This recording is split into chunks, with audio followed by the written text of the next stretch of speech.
السلام عليكم. كل عام وأنتم بخير، ورمضانكم مبارك سعيد على الجالية المغربية المقيمة في مصر والجالية المصرية المقيمة في المغرب.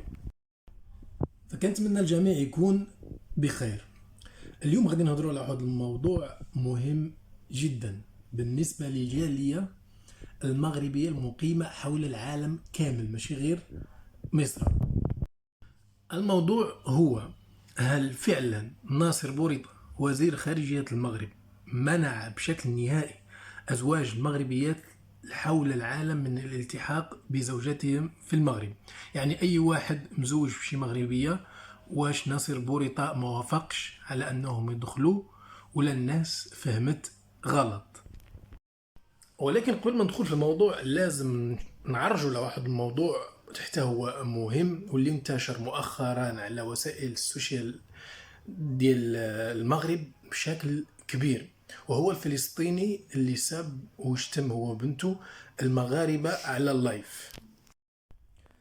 وللأسف واحد العديد من وسائل التواصل الاجتماعي اللي المفروض يدافعوا عن بلادهم في الصفحات ديالهم والقنوات ديالهم، كنت كنلقاهم كينشروا الفيديوهات ديال هذا السيد من اجل الترند والحصول على المشاهدات الكثيره.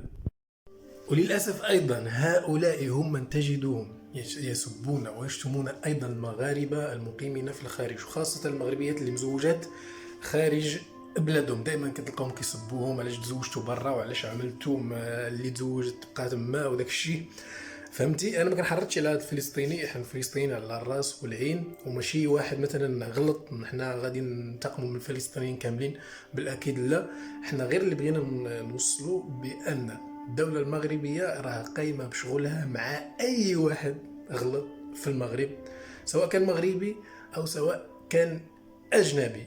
فيلا نمشيو من الموضوع ديالنا ديال اليوم.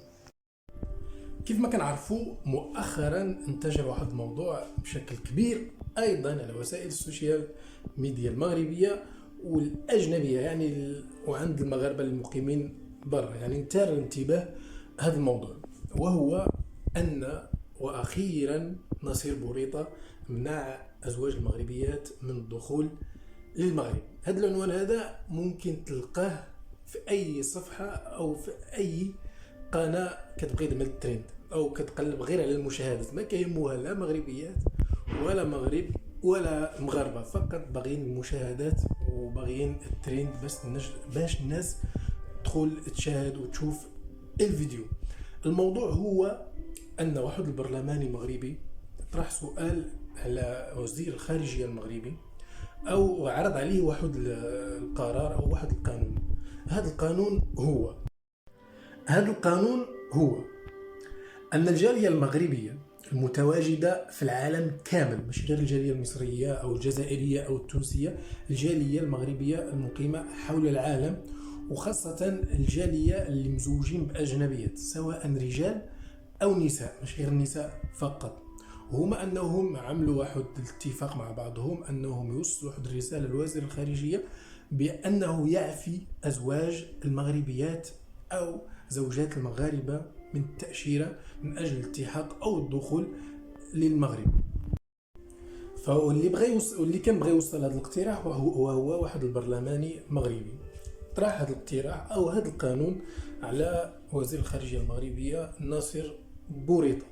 قال له بأنك كنطلبوا منك تعفي هاد الأزواج المغاربة من التأشيرة والدخول للمغرب، لأنهم كيعانوا وكيتعذبوا ملي كيبغيو يدخلوا للمغرب او يرافقوا زوجاتهم او يرافقوا اولادهم، وبزاف ديال الامور كتوقع عليهم من اجل الدخول، فكانت نطلبوا منك تعفيهم من التاشيره. فكان رد الوزير الخارجيه هو الرفض، وقال وزير الخارجيه مبررا بانه ماشي كيمنع ازواج المغاربه من الدخول للمغرب، وقال بان هذه اجراءات من أجل أمن واقتصاد البلد، وأن كل بلد حول العالم كتقوم بواحد الإجراءات من أجل حماية بلدها بفرض بعض القوانين وبعض الشروط على أي أجنبي بغى يدخل للمغرب. فلهذا الناس اللي نشروا الفيديوهات بأن وزير الخارجية منع أزواج المغاربة أو أزواج المغربيات من الدخول للمغرب، فهو غلط. هو فقط وزير الخارجية أرفض طلب إعفائهم من التأشيرة. يعني أصلا الموضوع بقى كيف ما هو. يعني بدل ما زوج المغربية أو زوجة المغربي تدخل من المغرب فقط بالباسبور، قال لهم لا، اللي غادي يرافق الزوجة ديالو المغربية قبل ما يجي المغرب لازم يعمل التأشيرة، يعني الفيزا، ويجي معاه زيارة أو أي حاجة. علاش؟ قال بأن هذا الشيء من أجل أمن المغرب، لأن بزاف ديال الناس كيبغيو يعملوا سبب الزواج ويدخلوا للمغرب من أجل نشر الفتن وسب وداكشي.